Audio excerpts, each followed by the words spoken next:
Jangan sembarangan menato tubuh. Apalagi kalau masih muda. Pacar Kiki adalah tukang tato.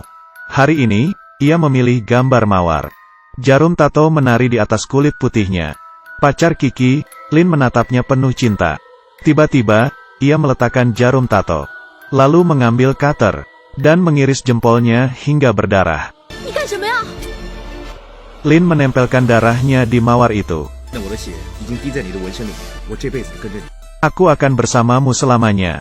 Kiki menatapnya dengan penuh perasaan. Akhirnya, tato mawar berdarah selesai. Mereka berdua membuat tato pasangan. Dan bersumpah akan bersama selamanya.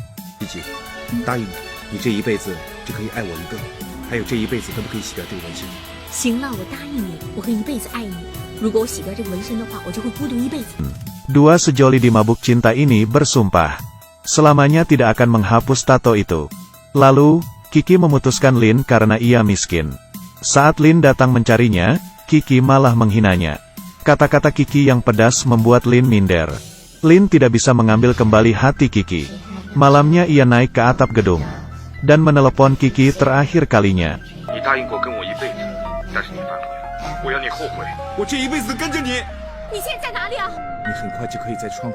Lin yang bucin ini lompat dari gedung. Kiki yang sedang telepon juga melihatnya. Lin tewas seketika. Kiki panik. 2 tahun kemudian, Kiki sudah melupakan Lin. Dan punya pacar baru. Pria itu kaya dan tampan. Semuanya terlihat baik dan indah. Tapi, sebuah masalah datang. Pria ini mengenalkan Kiki ke orang tuanya. Saat membuka jaketnya, mereka melihat tato di lengan Kiki. Mereka tak bicara apapun, tapi keberatan dalam hati. Selesai makan, pria ini menegur Kiki. Ia berharap Kiki menghapus tatonya. Mereka bertengkar. Pria ini mengira Kiki masih mencintai Lin. Kiki menyenggol bahunya dan pergi. Pria ini melihat lengan bajunya sobek.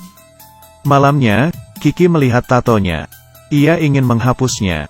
Saat itu, pacarnya juga datang. Ia membawa seikat mawar dan membujuk Kiki. Melihatnya, Kiki luluh. Ia juga memutuskan untuk menghapus tatonya. Saat mereka berpelukan, tangan pria ini tergores hingga berdarah. Hari ini, Kiki datang ke toko tato. Saat suster mensterilkan lengannya, dokter menyiapkan suntikan. Tiba-tiba lengan Kiki mulai berdarah. Darahnya mengucur deras, hingga menetes ke spray. Sulur mawarnya bertambah panjang. Sesampainya di rumah, Kiki kaget.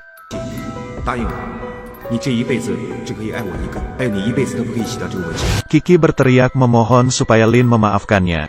Ia frustrasi. Saat itu, bel berbunyi. Ia minta bantuan ke sahabatnya. Sekarang, tatonya bertambah banyak.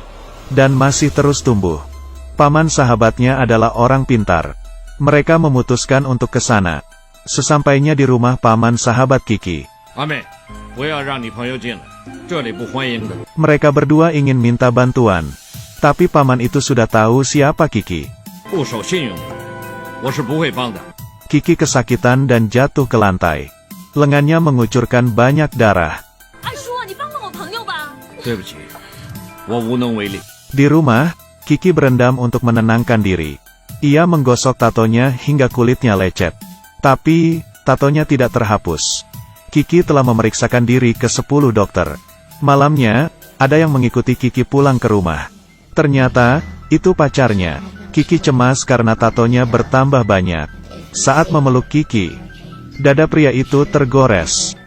Ia menggulung lengan baju Kiki dan marah. Dan mengira Kiki menambah tatonya. Tapi, tangan pria itu tergores lagi. Lalu muncul sulur mawar yang mencekiknya. Ia jatuh dan tewas. Kenapa? Setelahnya, kisah Kiki menjadi terkenal.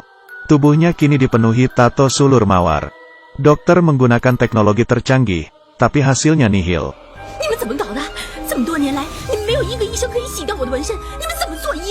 Kini Kiki sudah berumur 50 tahun. Ia tetap menyendiri hingga tua. 你这一辈子只可以爱我一个，还有你这一辈子都不可以洗掉这个纹身。行了，我答应你，我会一辈子爱你。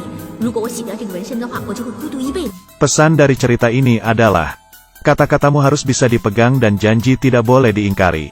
Tanpa sadar, Kiki lah yang menggali lubang kuburnya sendiri. Jadi orang jangan terlalu mata duitan. Yang penting pasanganmu mencintaimu dan giat bekerja. Aku Kaki Minyak, terima kasih dan sampai jumpa.